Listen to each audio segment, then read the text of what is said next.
बच्चों आज की क्लास में मैं आपके लिए लाऊंगा एकदम बेहतरीन टॉपिक जो आपके एग्जाम में पूछा जाता है। आईआईटी जेईई या नीट हो या आपका बोर्ड का एग्जाम हो या एकेडमिक एग्जाम हो 11th क्लास का, बहुत अच्छे क्वेश्चन यहाँ से पूछे जाते हैं। ये कंसेप्ट आपके पास है तो आप 12th क्लास में जो एकेडमिक एग्जाम होते हैं आपके बोर्ड के, वहाँ भी अच्छा परफॉर्म कर सकते हैं। ये कंसेप्ट आपके माइंड में है।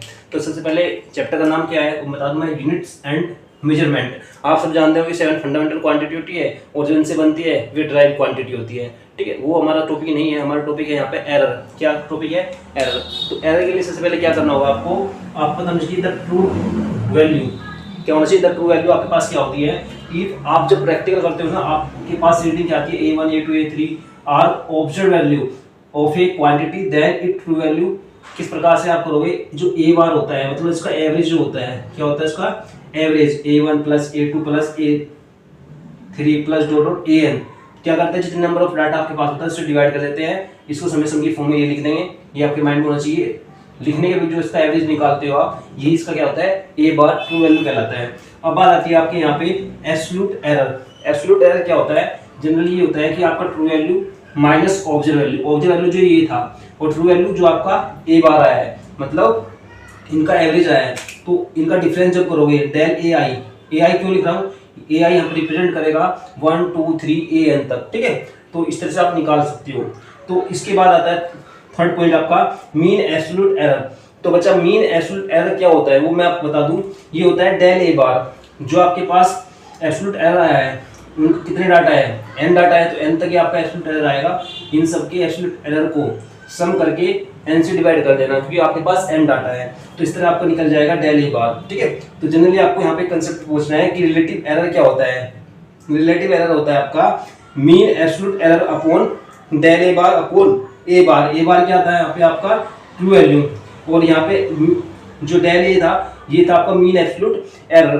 ठीक है, जनरली हम इसको इस केस में लिखते हैं। यदि आपके पास कोई फंक्शन होता है, जनरली यदि आपके पास y इक्वल टू x है, इसमें निकालना है आपको एरर, तो क्या लिखोगे आप यहाँ पे एरर निकालने के लिए, डेल x और x।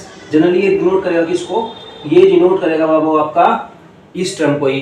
कंसेप्ट ये चलता है बट इसको ये लिख लेते हैं। ठीक है, तो ये चीज आपको अपने माइंड में रख के चलना है। अब परसेंटेज एरर, जो आपके पास रिलेटिव एरर आया है उसमें आपको क्या करना है, 100 से मल्टीप्लाई कर देना है, तो आपका क्या आ जाएगा, आपका परसेंटेज एरर आ जाएगा। तो बच्चे ये आपके 5 पॉइंट हुए। अब छठे पॉइंट की ओर चलते हैं। बच्चों आपका 6 पॉइंट क्या है वो इस प्रकार से है।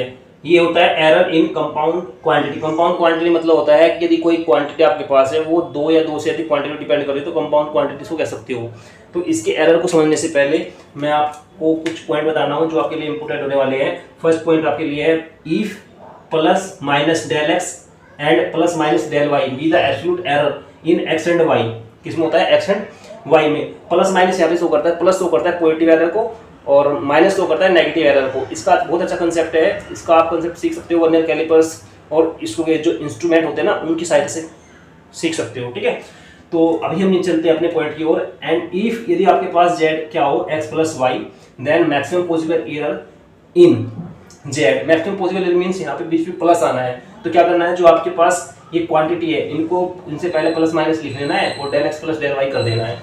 यदि आपके पास कोई फंक्शन इस तरह से है, किस तरह से कि if Z equal to X minus Y, then क्या करोगे, del Z plus minus del X plus del Y. ये भी आपका नेगेटिव, क्योंकि यहाँ पे पॉसिबल मैक्सिमम पॉसिबल एरर आपको फाइंड करना है। तो दोनों केस में क्या होता है, प्लस आता है, यहाँ पे प्लस माइनस होता है। और थर्ड पॉइंट आपके पास क्या है, if Z equal to x y product की फॉर्म में हो, देन किस तरह चलता है वो, डेल जेड और जेड प्लस माइनस लगाना है पॉजिटिव नेगेटिव के लिए, डेल एक्स और एक्स, डेल वाई और वाई, इस तरह से कर लेना है। बीच में आता है प्लस ही। इफ जेड इक्वल टू आपके पास क्या है, if Z equal to x upon y, then same यही चलेगा, प्लस माइनस हो जाएगा, डेल एक्स और एक्स प्लस डेल वाई और वाई होगा आपका। If Z equal to x की पावर एन है, यदि एक्स की पावर एन की फॉर्म में कोई फंक्शन होता है तो किस प्रकार से आप उसका एरर निकालोगे, जो पावर होती है वो पहले आती है, उससे पहले प्लस माइनस लगना होता है, डेल एक्स और एक्स निकाल दोगे। यदि आपके पास कोई फंक्शन इस तरह से है, जेड इक्वल टू के कांस्टेंट है, एक्स की पावर ए, वाई की पावर बी और डब्ल्यू की पावर सी, जो कांस्टेंट होगा उसका क्या हो जाएगा, उसका कोई भी नहीं होगा, उसको छोड़ देंगे। छोड़ना होता है कांस्टेंट को, क्या करना होता है, रिमूव करना होता है जब आप रिलेटिव एरर निकाल रहे होते हो।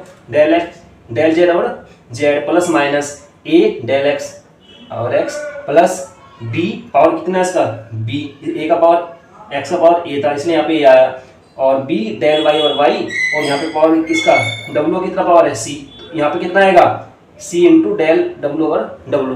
तो बच्चा इस तरह से आपका एरर का कॉन्सेप्ट होता है, और ये इससे जो रिलेटेड क्वेश्चन होंगे नेक्स्ट वीडियो में आपको क्वेश्चन कराऊंगा, और ये कंसेप्ट आपको अपनी कॉपी में नोट कर लेना है। मिलते हैं नेक्स्ट वीडियो, तब तक के लिए बाय बाय।